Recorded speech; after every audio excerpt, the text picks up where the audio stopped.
Bonjour à vous tous et bienvenue. Aujourd'hui, je vous emmène découvrir un autre village, et pas n'importe lequel puisque c'est le mien.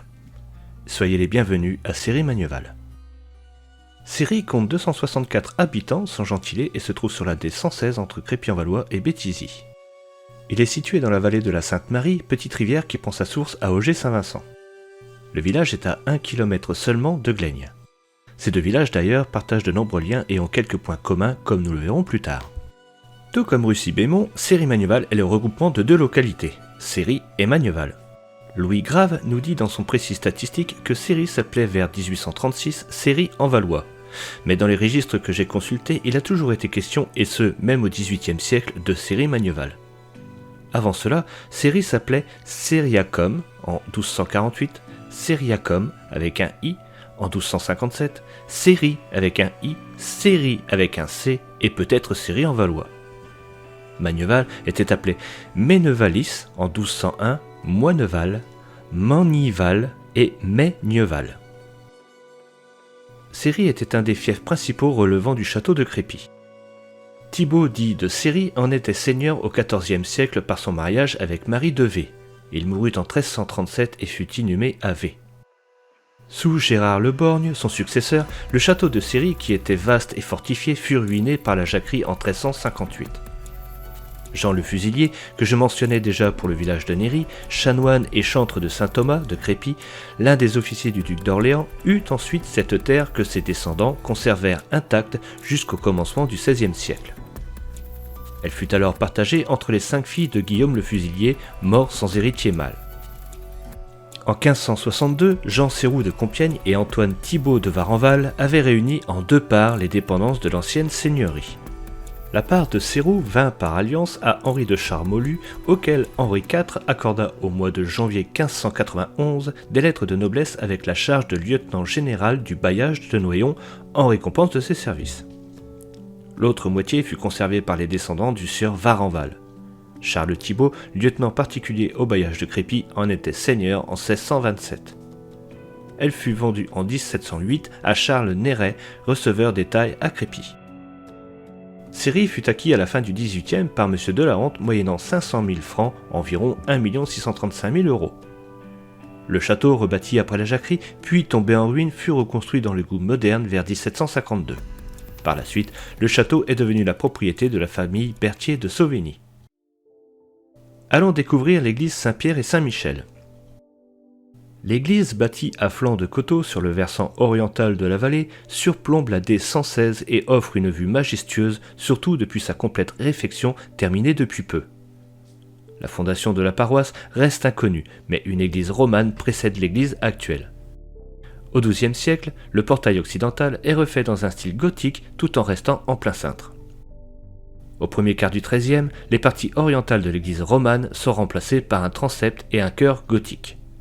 À une époque indéterminée, les bas-côtés sont démolis. Régulièrement orientée, elle se compose d'une nef de 2 travées, d'un transept débordant et d'un chœur qui se termine en chevet plat. La croisée du transept sert de base au clocher. L'angle nord-ouest du croisillon nord est flanqué d'une tourelle d'escalier et une sacristie est accolée au croisillon nord. Il est issu du remaniement de la nef vers 1170 et reflète la phase de transition du roman vers le gothique. Du clocher du début du XIIIe ne reste que la base et l'étage intermédiaire.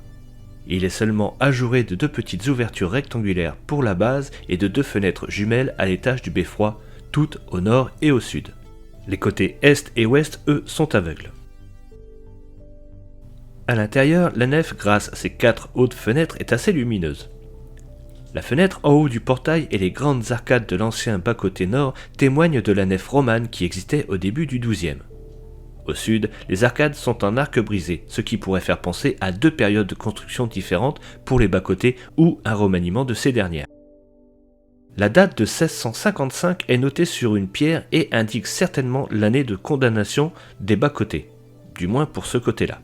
La nef conduit à un immense arc triomphal, lui aussi surmonté d'une petite porte. Les 2 croisillons sont un peu larges et mènent à une porte au sud et à la sacristie au nord. Dans le chevet plat, caché sous un très grand retable en bois, l'ancien maître-autel ainsi qu'une niche et un bassin liturgique ont été retrouvés et restaurés. On peut aussi voir dans la nef les traces de peinture ancienne qui devaient recouvrir entièrement la nef.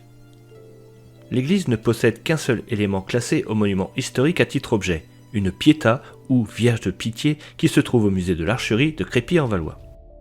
La cloche de 1697 a été inscrite le 15 mai 2017 et se nomme Élisabeth. Mais l'église Saint-Pierre et Saint-Michel garde un émouvant témoin du passé avec un grand panneau daté de 1825 et qui mentionne les noms des personnes qui étaient intervenues lors d'une souscription pour la restauration de l'église. D'ailleurs, la clé de voûte du chœur garde la date de 1824 et les pierres que l'on voit sont des peintures pour décorer la voûte. Je vous laisse profiter de quelques éléments intéressants de l'église.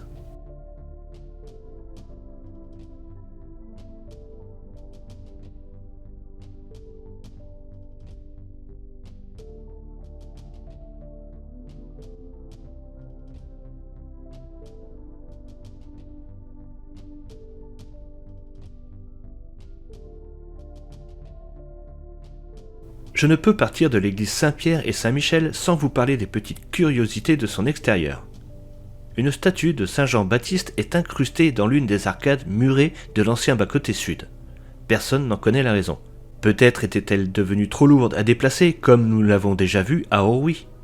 Ou un conflit entre prêtres et ouvriers ? Allez savoir. De plus, à la demande de M. Decouter, premier adjoint, des trous qui figurent le long de la façade ont été préservés volontairement lors de la restauration pour permettre aux chauves-souris de s'y abriter. Sur le croisillon sud, une ouverture sur le pignon est elle aussi volontairement accessible pour y permettre là aussi la nidification d'une espèce de rapace nocturne assez rare, l'effraie des clochers. Continuons avec, comme à Glaigne, deux personnalités surtout connues des anciens qui ont vécu à Céry-Magneval. Le premier, Joseph Val, dit Joval, scénariste et écrivain, né le 14 novembre 1869 à Lons-le-Saunier et décédé le 22 mars 1949 à Crépy-en-Valois. Avec André Vallet, dessinateur, il crée en 1909 un personnage de bande dessinée, l'espiègle Lily. Les aventures de Lily se poursuivent avec quelques interruptions jusqu'en 1998. La série détient le record de longévité, 89 ans devant les pieds nickelés, 84 ans. Et je viens de l'apprendre, Pierre Brice habitait jusqu'à sa mort en 2015 à Céry-Magneval. Mais qui était Pierre Brice, me demanderez-vous ? Et là, je m'adresse aux plus de 50 ans. Si je vous dis Winnetou, ça vous dit quelque chose ? Eh oui, Pierre Brice était Winnetou. Il a incarné ce personnage d'Indien dans une douzaine de productions allemandes et dans une série germano-franco-suisse en 1980. Il était très connu en Allemagne, mais beaucoup moins en France, car de la même génération que Alain Delon, et aussi belle gueule. Il a, dit-on, été gentiment écarté du cinéma français, et c'est tant mieux pour le cinéma allemand. Retournons dans les rues du village. Il ne reste plus rien malheureusement de la belle bâtisse qui était appelée le château de Céry-Magneval. Ce château, qui comme nous l'avons déjà vu, a été rebâti dans le goût moderne en 1752. Il a probablement servi de commandanture durant la Seconde Guerre mondiale et peut-être même d'hôpital. Et c'est après que ce château a été démantelé pierre par pierre pour reconstruire les maisons du village. Le monument aux morts se trouve devant la mairie. Contrairement à ceux que l'on rencontre habituellement, celui-ci est encore différent, comme à Glaigne tout proche. C'est une très grande stèle décorée dans un petit parterre à la pointe de la mairie, un peu comme celui de Saint-Ine. Ce monument va fêter son centenaire cette année.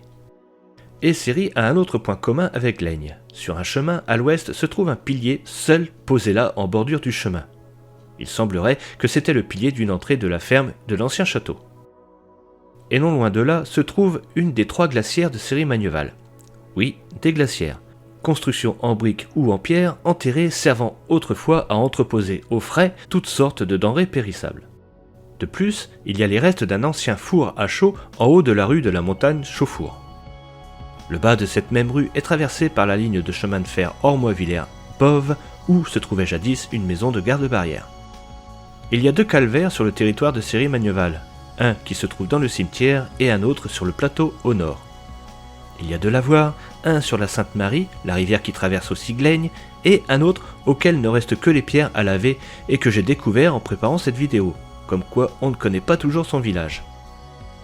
La municipalité a fait repeindre par les enfants du village l'ancienne cabine téléphonique devant la mairie pour en faire une média cabine où l'on peut déposer livres, CD et DVD. Et juste devant la porte du secrétariat de la mairie, une ancienne pompe à bras. Il n'y a plus de commerce dans la commune, mais vient d'arriver un traiteur ambulant qui fait les marchés de Crépy et Béthisy et le drive à Céry-Magneval. Et à Magneval se trouve une exploitation agricole maraîchère, producteur de fraises entre autres. Pour la scolarité, les enfants du village sont regroupés avec les écoles de Crépy-en-Valois depuis 2017. Et justement, quand on parle d'école, une anecdote très intéressante dont m'a fait part monsieur Decouter. Dans l'ancienne salle de classe de l'école, au-dessus d'une porte a été retrouvé lors de la réfection des peintures un alphabet écrit en belle et grande écriture cursive. Je vous laisse quelques instants pour la lire.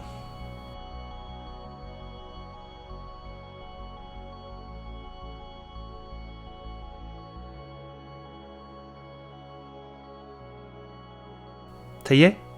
Très bien. Rien ne vous choque ? Si, vous l'avez tous vu, bien sûr. Il manque la lettre W.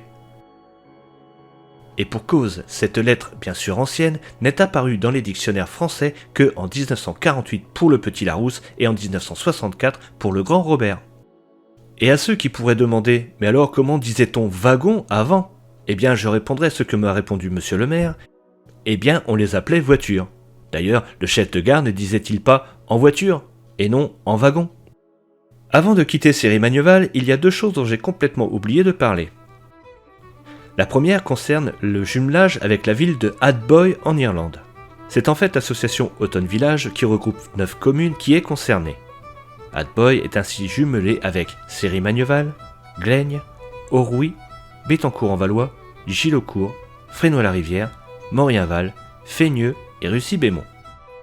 C'est M. Dominique Caron, alors conseiller municipal de Orrouy en 1996, qui a l'idée d'un jumelage anglophone. Il sera aidé par la suite par Mme Clabot, ancien maire de Céry-Magneval. Rejoints par quelques autres personnes, ils envoient plusieurs lettres à des villages irlandais de la région de Dublin. C'est ainsi que, grâce au postier d'Athboy, ne sachant que faire de la lettre, il la remet au président du Athboy Development Forum, M. Cassels, et que le jumelage va être accepté. Le serment de jumelage a été signé en septembre 2000 en France et en septembre 2001 en Irlande. Depuis, la charte est renouvelée tous les 5 ans. Deuxièmement, si j'ai parlé de l'agglomération de la région de Compiègne lorsque j'ai fait les villages de Béthysy-Saint-Martin, Béthysy-Saint-Pierre, Saint-Ine, Saint-Vade-de-Laumont, Verberie et Néry, depuis ma première vidéo, je ne vous ai pas parlé de la CCPV, la communauté des communes du Pays du Valois. Les communautés de communes créées par la loi du 6 février 1992 visent à organiser les solidarités nécessaires entre les communes en vue des aménagements et du développement de l'espace et d'élaborer un projet commun. La CCPV, née le 1er janvier 1997, regroupe 62 communes des cantons de Bay, Nanteuil-le-Haudouin et Crépy-en-Valois. L'objectif de la CCPV est de mettre en place des actions visant à favoriser et aider le développement du Pays du Valois. Je m'excuse de ne pas l'avoir mentionné avant, mais voilà, c'est fait.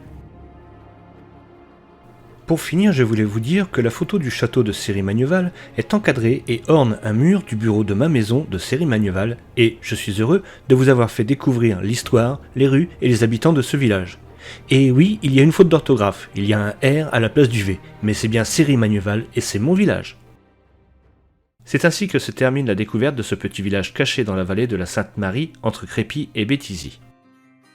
Je remercie M. Levasseur, maire de Céry-Magneval, ainsi que M. Decouter, son adjoint, pour leur accueil et leur aimable coopération. Je vous donne rendez-vous pour une prochaine découverte d'un village isarien, et en attendant, comme d'habitude, le petit j'aime, le petit commentaire, et n'oubliez pas de vous abonner et d'activer la cloche pour ne pas rater les prochaines vidéos. À bientôt. Au revoir Céry-Magneval.